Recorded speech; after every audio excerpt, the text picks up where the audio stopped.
Bab 17 Cukaa. Calvin akhirnya membawa Bianca ke sebuah hotel mewah tak jauh dari bar tadi.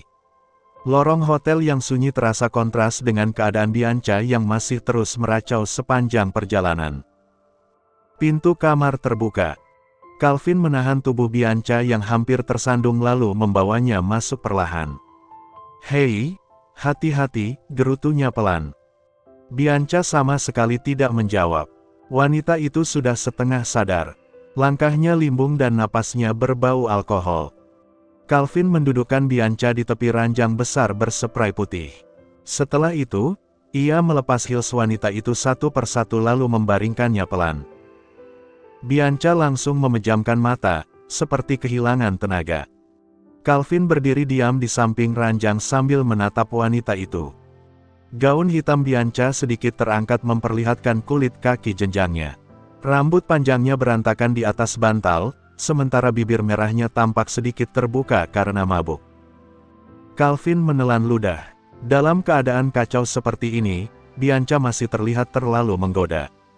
Pria itu buru-buru mengacak rambutnya sendiri lalu masuk ke kamar mandi, mencoba mendinginkan kepalanya. Suara shower terdengar beberapa menit sebelum akhirnya berhenti. Calvin keluar hanya dengan jubah mandi putih yang longgar. Rambutnya masih basah. Namun langkahnya langsung terhenti. Bianca ternyata sudah sadar. Wanita itu duduk di atas ranjang sambil memeluk lututnya sendiri. Bahunya bergetar pelan. Ia menangis. Tangisannya tidak keras, tapi terdengar menyedihkan. Calvin menghela napas pelan lalu berjalan mendekat. Ia duduk di samping Bianca sebelum menyelipkan rambut wanita itu ke belakang telinga agar wajahnya terlihat jelas. "Ada apa?" tanyanya lebih lembut dari biasanya. Bianca mengangkat wajahnya perlahan. Tatapannya kosong dan kacau karena alkohol. "Elena," gumamnya serak. "Elena bohong sama aku." Calvin diam mendengarkan. "Anak-anak itu," Bianca terisak. "Anak yang selama ini aku rawat. Ternyata anak Adrian." Calvin langsung mengernyit kaget. Ia masih ingat betul wajah anak kembar yang sempat ia lihat di pesta topeng. "Tunggu." Ia menatap Bianca serius. "Anak Adrian." Bianca mengangguk sambil menangis lagi. Calvin masih mencoba mencerna ucapan itu. "Lalu kenapa?" tanyanya bingung. "Memangnya kenapa kalau mereka anak Adrian?" Bianca menggigit bibirnya keras. "Aku tidak terima," lirihnya penuh emosi. Calvin mengamati wajah Bianca beberapa detik sebelum akhirnya bertanya pelan. "Kenapa tidak terima? Kalian kan sudah bercerai. Apa kau masih mencintainya?" Bianca diam. Lalu perlahan, sorot matanya berubah tajam. "Aku tidak pernah cinta Adrian," bentaknya tiba-tiba. "Aku nikah sama dia cuma buat balas dendam. Bukan buat menghentikan permusuhan keluarga kami." Napas Bianca memburu. "Aku tidak akan lupa kematian kedua orang tuaku." Calvin tersenyum miring mendengar itu. Dalam hati, ia justru senang. Bianca masih membenci keluarga Winston.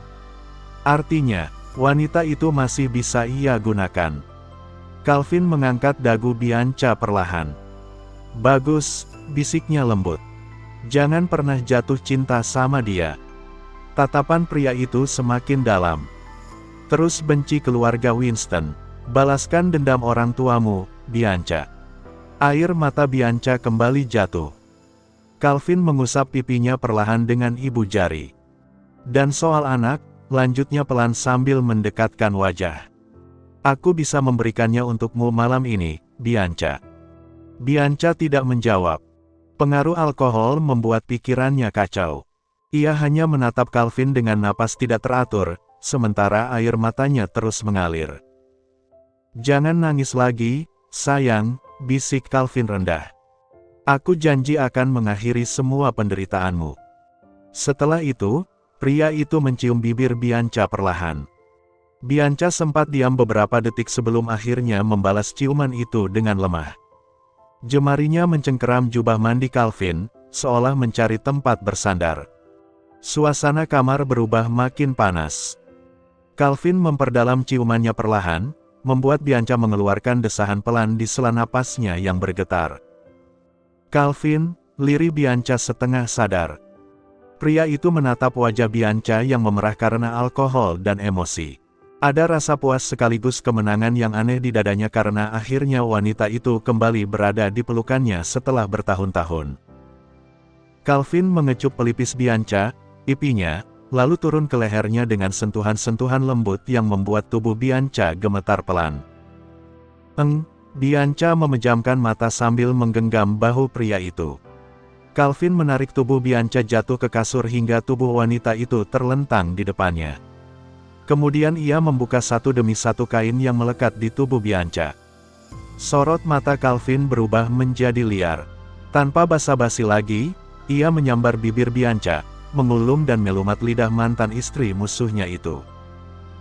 Malam itu, kamar hotel dipenuhi napas berat, desahan pelan Bianca yang mabuk, dan bara lama yang kembali menyala di antara keduanya setelah bertahun-tahun tak tersalurkan. "Kau cantik sekali, Bianca. Aku senang kau kembali padaku. Tapi jangan senang dulu, aku akan buat kau lumpuh untuk sementara. Balasan tendangan yang kau berikan padaku kemarin," bisik Calvin terus menghujam ke dalam tubuh Bianca dengan miliknya tanpa ampun. "Kita lihat, apa kau sanggup berjalan besok?" Kediaman Winston. Malam itu, meja makan kayu jati yang panjang telah dipenuhi berbagai hidangan mewah yang aromanya menggoda selera. Namun, suasana di lantai atas masih terasa kontras. "Pak, ayo makan. Kinan dan yang lainnya sudah menunggu kita," bujuk Mama Astrid lembut, mencoba menyentuh bahu Papa Rendra yang masih berbaring. "Papa tidak lapar, Mama keluar saja," tolak Papa Rendra ketus. Ia menarik selimutnya hingga menutupi seluruh tubuh, seolah ingin memutus komunikasi dengan dunia luar. "Tok, tok, tok. Ma," panggil Kinan dari ambang pintu. Ia melangkah masuk dengan raut wajah khawatir. "Papa gimana, Ma?" tanyanya berbisik. Mama Astrid hanya bisa menggeleng lemah sambil menunduk sedih. "Papa kamu masih belum mau menerima mereka, Kinan." Kinan berdecak kesal, tangannya berkacak pinggang. "Cek, Papa gimana sih? Dulu setiap hari merengek pengen cucu, sekarang cucunya sudah di depan mata, malah sok jual mahal. Kurang bersyukur banget jadi orang," gerutunya tanpa saring. "Sudah, ayo kita pergi makan duluan. Jangan sampai cucu Mama menunggu terlalu lama," potong Mama Astrid. Kinan mengangguk pasrah, lalu membantu mendorong kursi roda ibunya menuju ruang makan. Di ruang makan, suasana tampak sedikit kaku namun hidup. Arsy yang awalnya duduk tenang di samping Arsen, tiba-tiba turun dari kursinya dan berlari kecil ke arah Mama Astrid. "Oma, Aci mau duduk sini. Mau cuapin Oma," seru Arsy riang sambil menempati kursi kosong di samping Mama Astrid. Gadis kecil itu kemudian menatap deretan piring perak di depannya dengan dahi berkerut, seolah sedang mencari sesuatu yang hilang. "Cari apa?" tanya Adrian yang memperhatikannya sejak tadi. "Cari sendok," Arsen menebak dengan nada tenang. Arsy menggeleng kuat-kuat. Ia menoleh ke arah Elena dengan wajah cemas. "Bunda, tempenya mana?" "Tempe baguk buat tulang dan pelut Aci, kan?" Mama Astrid terkesima. Di tengah hidangan lobster dan wagyu yang tersaji, cucunya justru mencari tempe. "Kamu suka tempe, sayang?" tanya Mama Astrid gemas. "Iya, Oma. Nenek Ina bilang tempe bikin Aci pintal dan kuat. Oma haluk makan juga ya," sahutnya jujur. Mama Astrid segera memanggil koki pribadi keluarga Winston. "Tolong buatkan tempe goreng sekarang juga." Koki tersebut membungkuk penuh penyesalan. "Mohon maaf, Nyonya besar. Stok bahan makanan kami hanya bahan-bahan premium, tidak ada tempe di dapur saat ini." Wajah Arsy langsung cemberut, bibir kecilnya mengerucut lucu. Elena yang duduk di sisi lain Arsy segera mengusap rambut putrinya. "Jangan sedih, sayang. Besok Bunda belikan yang banyak untuk Arsy. Sekarang makan yang ada dulu, ya." Adrian melirik Arsen yang tampak sangat dewasa untuk ukuran anak 5 tahun. "Apa tempe memang makanan harian kalian?" tanya Adrian penasaran. Arsen menjawab tanpa menoleh, suaranya sedingin es. Tidak selalu, tapi itu makanan favorit adikku. Adrian manggut-manggut, tapi dalam hati ia sedikit mendumal kesal. Sifat dinginnya benar-benar mirip Elena. Cih, menyebalkan, batin Adrian mengerucutkan bibir. Keheningan melanda sejenak sampai Arsy kembali membuka suara. Oma, nanti Bibi Bingka tinggal di sini juga. Aci lindu main macak-macakan sama Bibi Bingka dan Nenek Ina. Seketika, denting sendok dan garpu yang beradu dengan piring berhenti. Suasana mendadak senyap. Nama Bianca adalah nama terlarang yang bisa memicu badai di rumah itu. Arsy, Bibi dan Nenek Ina tidak bisa tinggal di sini, potong Elena cepat, mencoba meredam situasi. Kenapa? Jadi gimana Aci Bika main? Tanya Arsy dengan mata bulatnya yang mulai berkaca-kaca. Mama Astrid terdiam, hatinya berkecamuk. Anak ini begitu menyayangi Bianca, padahal wanita itu sudah sangat jahat pada ayahnya, gumamnya dalam hati. Elena yang menyadari perubahan raut wajah Mama Astrid segera menjelaskan, Nyonya, mohon maaf. Selama ini Bianca memang sangat berjasa membantu saya merawat dan menjaga anak-anak saat saya bekerja. Meski begitu, dia tetap seorang pengkhianat, cetus Kinan tanpa tendang aling-aling. Arsy mengerutkan kening, tidak mengerti arti kata pengkhianat. Namun, suara keroncongan dari perutnya mengalihkan fokusnya. Ia pun mulai menyuap makanan ke mulutnya. Begitu lidahnya mengecap bumbu masakan kelas dunia itu, matanya melebar. Wah, ternyata ini lebih enak dari tempe, Bunda. Seru Arsy dengan mulut penuh makanan. Nyam, nyam.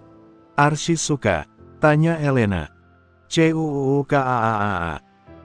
Elena tak kuasa menahan tawa melihat putrinya yang makan dengan belepotan hingga saus kacang menempel di pipinya, sangat berbeda dengan Arsen yang makan dengan gaya elegan seperti seorang pangeran. Tawa Elena yang renyah itu ternyata sanggup menarik perhatian Adrian. Pria itu terpaku menatap wajah Elena yang tampak sangat cantik saat tertawa lepas, apalagi lesung pipinya yang menambah pesona wanita itu. Sadar dirinya diperhatikan, Elena melirik Adrian. Sontak Adrian buru-buru menunduk dan berpura-pura sibuk dengan makanannya. Elena hanya mengedikkan bahu, lalu kembali fokus mengusap sudut bibir Arsy dengan tisu. Bersambung.